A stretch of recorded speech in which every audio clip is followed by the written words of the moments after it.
Well, welcome back to whatever this is. I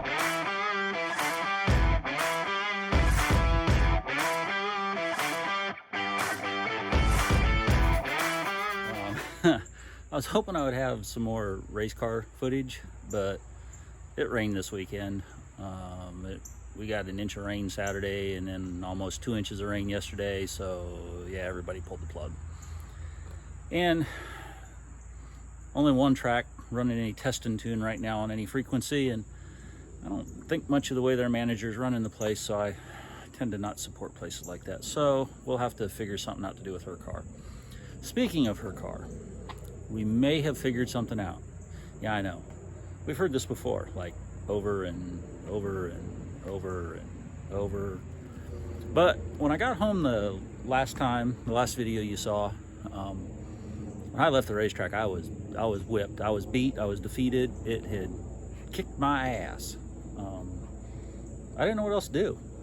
But after I thought about it, I realized, all them other YouTubers, the guys that know what they're doing, guys like Derek and Junkyard Digs and Pole Barn and, all of them guys, when they go to get something running and it doesn't run, they test the coil. So I thought, well, let's test the coil. The car had a Blaster 3 on it. Well, I had an old Blaster 3 that was on my 70 that I bought in, oh Lord, I don't know, 92, 93, somewhere in that area probably. So it was an old coil, made in USA. USA's a strange place. They don't make parts there anymore. The coil that was on her race car was a Blaster 3, made in China. They make shit in China. The coil that we took off of her race car when we started having problems with it about 5 years ago, which it had some electrical problems, MSD box crapped out, and then the magnetic pickup crapped out. And in the process, I changed the coil because, coil's cheap and it was the easiest thing to change. Well, it had a Blaster 2 on it, but it was a made in USA coil. So I checked, I went to town and bought a digital ohm meter So I went to town and bought a digital multimeter because I didn't have one. I had an analog one, and honestly, I didn't know how the hell to use it to test ohms. I can test battery voltage and that kind of crap with it, but I couldn't figure out how to use it for ohming something out. So I went to YouTube University and looked up what I needed to do, and so I tested them across the primary side, and all three of them tested the same. Hell, I even drug out a stock coil, well, actually the one off of this car that was probably 50 years old, and tested it. On the primary side, all four of them tested the same. Well, then I tested the old Blaster 3, the two USA made coils, and the 50-year-old factory coil on the secondary side, and they were like 10.82 ohms, 10.78, and the stock coil was like 10.48. And I thought, okay, well, let's check the China coil, 5.02. One of these isn't like the other. I think it might not be much good. So I took the USA made Blaster 3 and I stuck it on there, and I need to get it to the track now and see if that fixed it. It did seem like when I fired it up that I had to turn the idle down a little, but that may have just been because it was idling too high to start with. But, well, So, on to other things. So we got the motor in this car. It's right here. AC brackets don't fit. I had to get a bracket, the bracket that's up under here, because the one that was on it is, I don't know where it went, but it was the wrong one. And I needed to get the power steering on the car. I had to get in this hooks up into a bolt hole on the AC bracket. So I had to have the right AC bracket, because it's a 69 351 Windsor, which all of the AC bracketry on the front of the thing are 1 year off bastard brackets. Yay Ford. So I did that. I got that. Found one on eBay. I dislike eBay, but there was a bracket on there, so I bought it. Got this from Kaylin's brother, because I didn't realize until after I got it from him that you can buy brand new ones on Summit for $43 from Scott Drake. I'm going to order one to replace his, because I shouldn't be robbing his parts.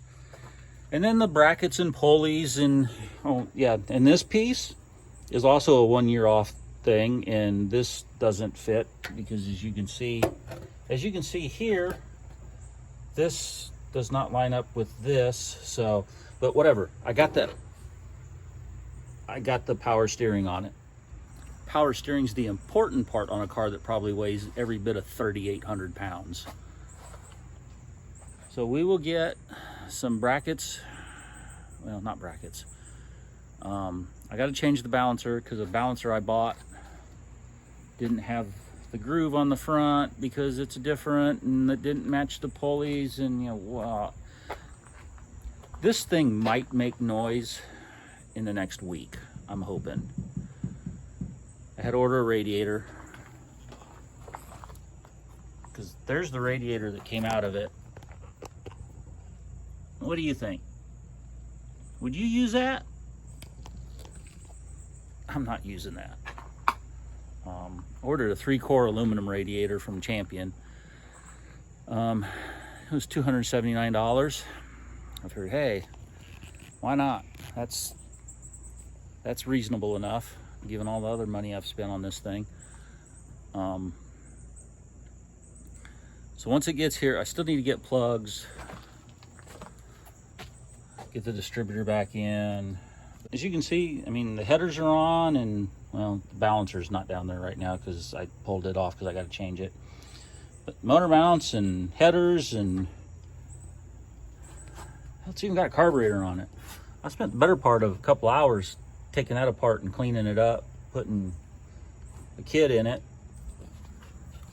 It was one that my father had run, and he'd bought it new, but it sat for 25 years, and so, you know, all the seals and gaskets and everything in it were probably harder than this Hecha and Mexico fender. Had the 51 running the other day.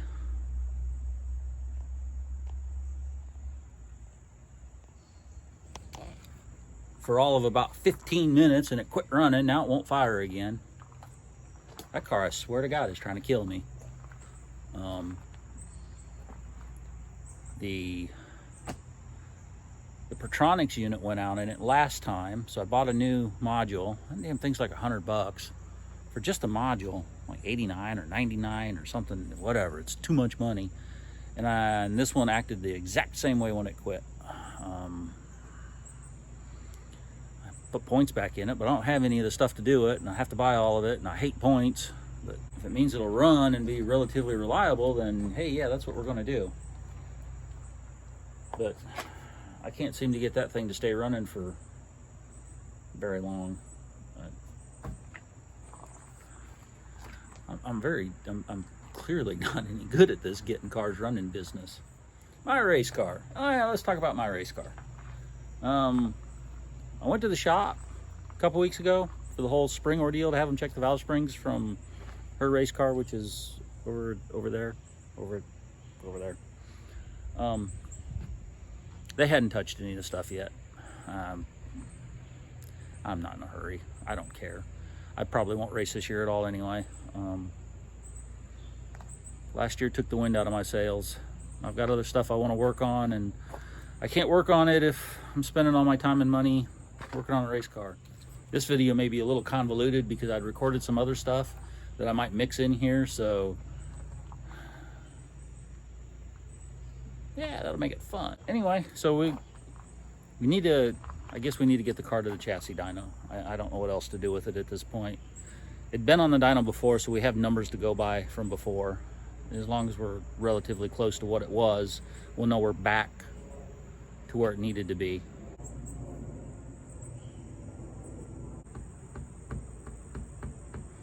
I guess I don't have anything else right at the moment, so it kind of is what it is, and we'll if we get something done later, we'll record a little of it and we'll let you know. So yeah.